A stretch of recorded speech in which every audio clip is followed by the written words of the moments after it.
Hey YouTubers, and welcome back to another Saw video, Saw franchise, whatever. I almost said Dragon Ball there, but that's not necessarily what this is. Anyway guys, I am once again joined by the Golden Scouter. I want everyone to say hi to him. By saying hi, I mean I want everyone to pause this video right now, go into the description section below, hit that link, and go sub to him, especially if you like the Dragon Ball content that I produce, because like I always say, he makes really awesome Dragon Ball content, some really new stuff, unique stuff for this entire community, stuff that we all need to kind of get around and support. But anyway, Scouter, what's up, man?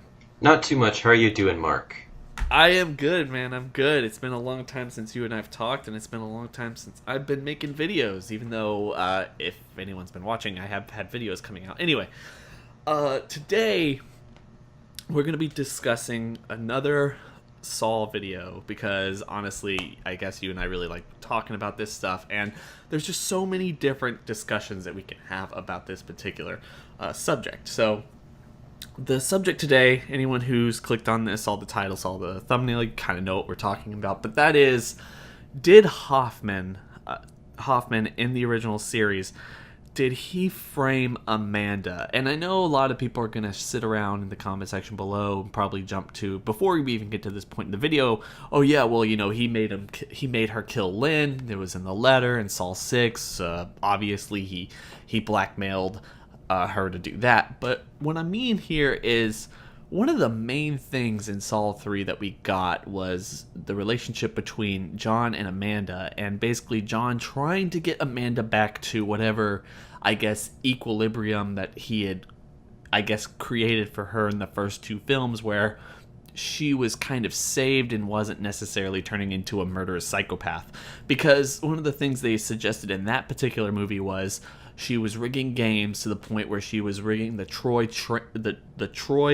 chain one in the classroom, where he couldn't get out, because not only was he kind of chained up in a way where he couldn't get out, but also the door was welded shut. She killed Detective Carey in the acid key trap, the angel trap, and she admitted, at least in that movie, that she killed Eric Matthews, and we saw her kill Adam from the first film. And that's a lot of people there's a lot of dead bodies piling up. Now, the next film, they kind of said, well, okay, maybe she didn't kill Eric Matthews. And it kind of harks back to John being like, she's like, yeah, I killed him. He took my life from me, so I was just returning the favor. And then John's like, no, like, that's what you thought, but I cleaned up your mistakes and forgave you for them. So obviously she didn't kill Eric Matthews. And we're left to believe that, yeah, well, she might not have killed him, but she killed all those other people. And then we started seeing a couple of things that make me, at least as a fan, scratch my head. And Scott, I want you to kind of elaborate and tell me what you think about this. But, I mean, just going down the facts of what we know, even though we're still at the very end of the series left to believe that Amanda is still a killer. She still was the person who killed these people. There's nothing that really indicates one way or the other whether Hoffman did this. But starting with Troy and the chain classroom trap, when they break in there and Rig and Carrie are talking, you have basically Hoffman in the background. It's all three kind of going over everything, and he kind of explains like what was going on and how everything was going on and yada yada yada. And they're like, well, this doesn't seem like a jigsaw trap. Of course he's there. Maybe he's there. When in Saw 4, where they find Carrie, Strom actually comes out and he's like, like, Amanda Young couldn't have gotten Detective Carey up in this trap alone. Well, Jigsaw could have rigged a pulley. No, we need a muscle, like someone's helping them. And so it kind of implies that Hoffman was the one sitting there doing that himself. And then later on in Saw 6, it kind of shows him kind of tweaking with the rack. And even Amanda comes in and says, like, I told you he would mess with it and blah, blah, blah, like, obviously. And if you remember how that played out in Saw 3, like, how is he supposed to save this guy on the rack when, at the same time, like, where was the key that he needed from the shotgun and all this other stuff? So, I mean, what are your thoughts, man? Like, is there just so much stuff piling up to the point where maybe he killed these people? Like, if he put Carrie on the trap, if he was the one who welded the door shut, regardless of the chains and all this stuff, could he have set Amanda up, at least for the audience and maybe even John, to make her seem like a killer that she necessarily wasn't? Easily. The thing about Hoffman is that he has backstabbed everyone who supposedly are his allies. He's backstabbed his lieutenant crew, the police crew, the FBI. He's backstabbed Amanda. He's backstabbed even Jigsaw himself. So I see absolutely no reason why Hoffman wouldn't be doing all this stuff to frame Amanda, because the whole thing about Hoffman is that he wanted to come out on top, and he only cares about himself. So I see absolutely no reason why Hoffman wouldn't do these kind of things to Amanda, especially since he doesn't care about her. Mm-hmm. No, I completely agree. Like, obviously, they had that little confrontation in Saw 6 where it's like, when's your test, detective? Oh, I don't need one, because unlike you, I didn't disappreciate my life. He's like, oh, what do you know about life? You're still dragging your knuckles on the ground. I love that scene. I love that scene so much. And, like, get used to me because I'm not going nowhere. You sure about that? Obviously, that's because, we had the letter that he wrote to Amanda telling her to shoot Lynn Dinlin, and thus setting all the chain, the motion, like everything into motion. He knew exactly what he was doing, and there's ways that we can say, even the movies even indicate heavily that he set that up in order for things to kind of make it so he was the last one on the playing field, not just that in particular, that scene and the way that Saw 6 played out with those flashbacks, but also Strom in the previous film, going like, you were supposed to be the hero, everyone was supposed to die but you, all this. So you can start to see, and I feel like the last trilogy or the last 4 films really do, especially 4, 5, and 6, are really built in a way that kind of like, at least for the audience, to at least imply that maybe Amanda wasn't necessarily the person that we thought she was at the end of 6, and it was this guy kind of pulling the strings in the background, making everything seem a lot more complicated than it is. And he was just this puppet master who was playing everyone like a fiddle, in order to kind of, it's hard to say whether he was going to continue to be Jigsaw, or whether he was actually, trying to get out of it himself. I feel like that's probably a discussion topic for another day. But I personally think, just watching it as a fan, I really think that he is the one who set her up. And what I think that emotional breakdown that she happened to have during that period where he's like, you're a murderer, is like, or she's saying she's like proclaiming herself to be a murderer, and she hates herself for everything that she's done, and she can't necessarily fix herself.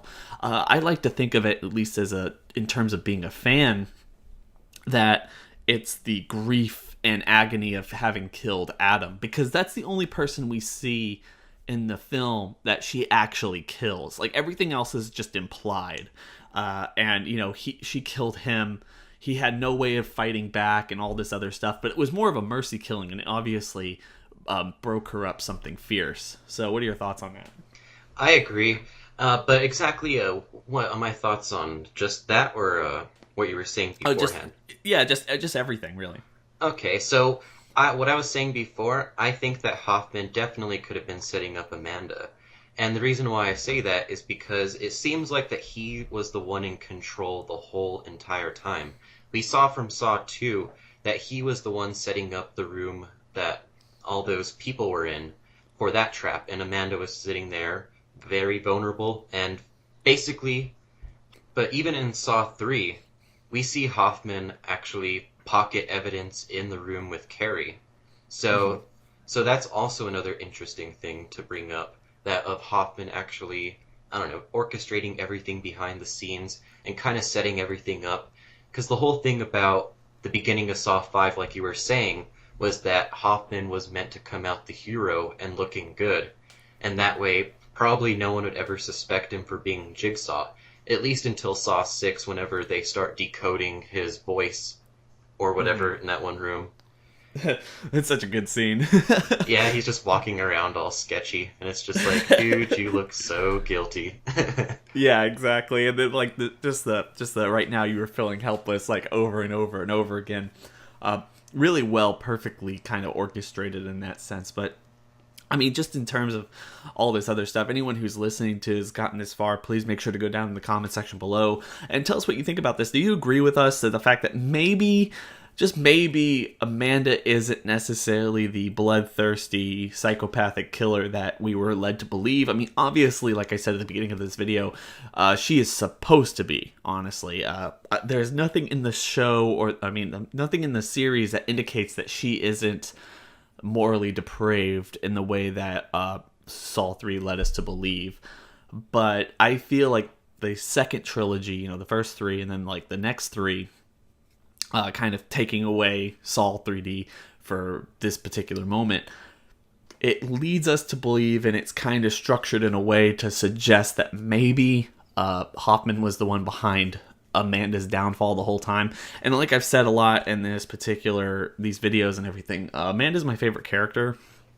And I really like looking at it like that, where you have her basically, you have like her rise and fall in the same way that you have John's rise and fall through the first three films, and then the next three films, in terms of you see someone who basically gets healed through the first and second film, and then you kind of fall this like tragic third act, and then the next three are just there to kind of very subtly hint that maybe not always what it was seeming to be. And one of the things that's cool about the Saw franchise is the fact that, I mean, that's where it gets its namesake. You know, it's not Saw because the hacksaws, it's Saw because what you see is what you saw isn't what you really saw, or what you see isn't what you saw, kind of thing. It's like kind of playing, Good pun. yeah, it's playing tricks on you. Not everything is what it seems. And that's why the whole twist factor in the first film and throughout the franchise and everything. So, just a way to think of it, like think of these films a little bit more in depth and kind of explain, or help me explain to you guys why I feel like this is probably the best horror franchise that I've ever watched. And I mean, y'all might agree or you might disagree. I know a lot of people don't agree with that, but it's just one of those things. Yeah. Yeah. Just kind of off topic, my favorite horror flick is The Thing, the 1982 one. Oh yeah. Oh yeah. Oh yes. I love that. I love that film. I love that film so much, but it's not really a franchise unless you count the prequel.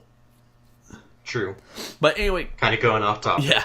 But anyway, guys, we're gonna leave it at that. Please make sure to tell us what your thoughts on this in the comment section below. Whether or not you think that Amanda is or was someone who basically got blackmailed, not just blackmailed, but also just kind of framed by Hoffman in order to get her or get Jigsaw and everyone else against her and everything. And, you know, just share that stuff in the comment section below. We'll interact with you guys there. But we'll catch y'all later. Like I said, please make sure to go check out Golden Scouter if you like the Dragon Ball content from this channel. And, yeah, have a nice day. Bye.